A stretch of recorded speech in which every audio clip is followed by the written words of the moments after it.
So this is game number 4 of the Grail Quest.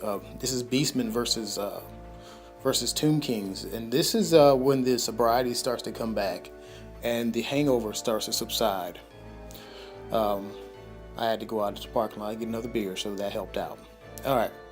So anyway, after 2 years, it's been 2 years since I played Tomb Kings last, and so I'm a bit shaky on their rules, and it's gonna bite me in the butt. So this is the importance of actually playing multiple armies in your training for a tournament. All right, but in the middle we have a big unit of skeletons. That's where his Hierophant is, and also his Tomb King, or it might be a Tomb Prince. Next to that is a War Sphinx. Next to War Sphinx is some Necropolis Knights, and beside the Necropolis Knights is a 4-man chariot unit. Over to the left of the his lord, we have a Casket of Souls, and to the right of the Casket of Souls we have a Horror Titan, and between the Casket of Souls and the Horror Titan is a skeletal unit of 10 archers with a caster in there, or it might be some type of character. I know that much. And here's my deployment. It's kind of messed up because I have Ungor in front of Bestigor, as you can see, and beside that we have a Manticore, and I end up moving that in a stupid place during the game. Now that I'm looking back on it, it was very stupid to do, but you'll see me do it in a second. And to the left of the Ungor is a unit of Gore, about 50 of them, and the Herdstone is to the left of the Gore. And so that's where my magic, I rely on magic with this particular army, kind of not unlike the Tomb King opponent that I'm facing. And here's my maneuver to get them unlocked. Okay, I move the Ungor forward, and then the Bestigor I kind of pivot and move to the right a little bit and then forward. I came into this battle thinking that okay, I can march and he can't march, so I should have the advantage. And he ended up getting on. He ended up getting to me faster than I got to him. But here's he needed a long charge to get in contact with the Bestigor, and I was like, yeah, he needs a long charge. There's no way he's gonna get to him. They should be safe. Yeah, they should be safe. And then I'm far enough away from the Necropolis Knights for them not to charge, and I don't think he's gonna want to charge the Ungor in the front and have the Bestigor hit him on the flank. So I should be safe here. I moved the Fin Beast up on the bottom here. Moved the Fin Beast up towards the casket, because I want the Fin Beast to deal with the casket. Score some points there. I don't know what happened to my magic phase. I casted Pit of Shades and it missed. And then in his turn, he charges his chariots in. I'm thinking, oh, the chariots I should do well against chariots. They only strength 4 chariots, and he casts his Desolation of some sort, some kind of magic spell, and yeah, it decreases my ability to wound him. I think it decreases my strength by 1. That's what it is. It drops it by 1, and it didn't really matter to me. I'm strength 6. I don't care, right? But it was -1 strength and I think -1 to hit, so that served as being a problem. And then I failed my fear test twice, rolled 11 twice, and then here's the Casket of Souls doing Light of Death on my Fin Beast, and the Fin Beast takes a wound. So I'm not too worried about the Fin Beast. And here's a view of the Harpies, and here's another view of the spell being cast on me.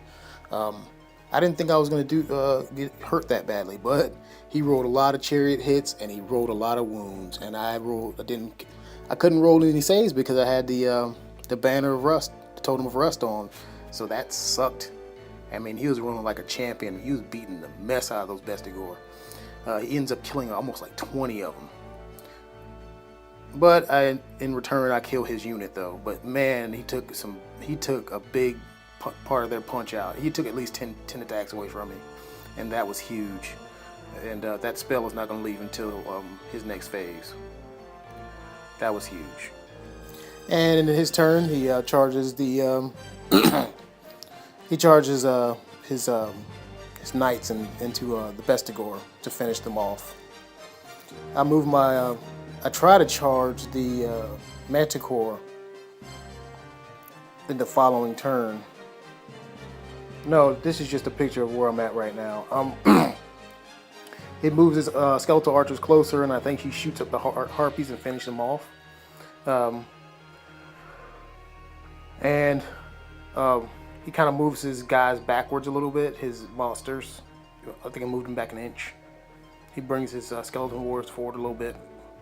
Not much. And then this is what the skeleton warriors do, the knights do to the Bestigor. Tears them up pretty badly, and I hold because I just barely make it. And in my turn, I charge with the Manticore, who only has one wound left after being screamed by the Casket of Souls. I don't expect that the monster to survive. In close combat, the knights, they tear apart the Bestigor.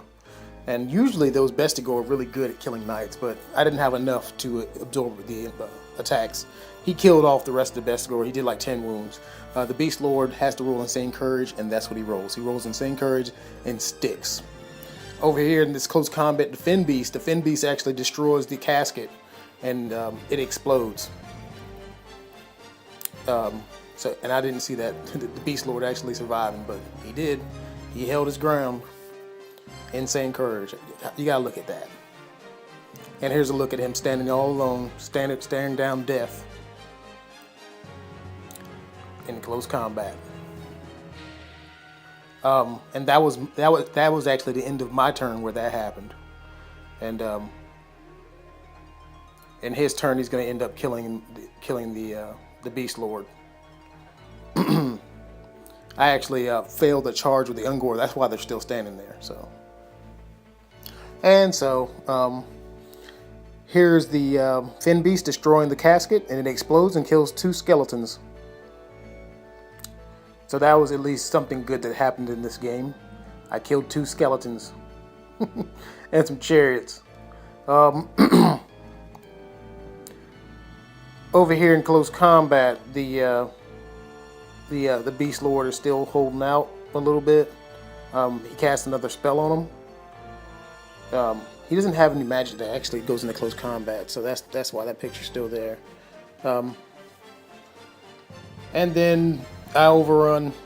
I charge in my turn into the skeleton unit.